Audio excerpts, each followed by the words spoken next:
Со новото линеарно покачување на пензиите во март годинава, нема да има пензионери кои би земале пензија под 15.000 денари, истакна денеска од Кочани премиерот Христијан Мицкоски.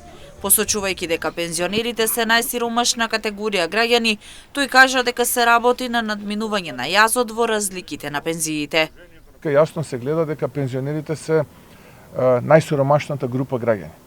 После овие интервенции на линеарно зголемување, не само што се намалува тој јас, односно се зголемува правилната распределба на приходите, туку се намалува и стапката на сиромаштија, бидејќи заклучно со април 2026 година ќе имаме линеарно зголемување за 7.000 денари.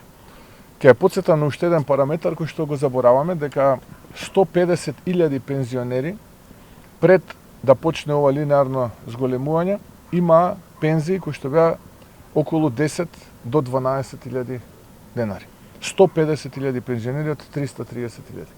Што значи дека сега тие веќе со овие 7.000 денари линеарно зголемување немаат пензија која што е под 15.000 денари, односно тие се движат од 17 до 19.000 денари.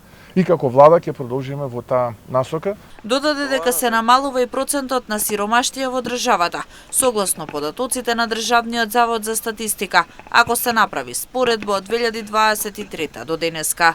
Како држава сме лидери во регионот и сме над европскиот просек, а што се однесува до стапката на сиромаштија, во 2024 година таа е помала споредено со 23-та, односно 21,9% споредено со 22,2% во 2023-та, а ако се спореди со 2021-та, тоа ше 23%.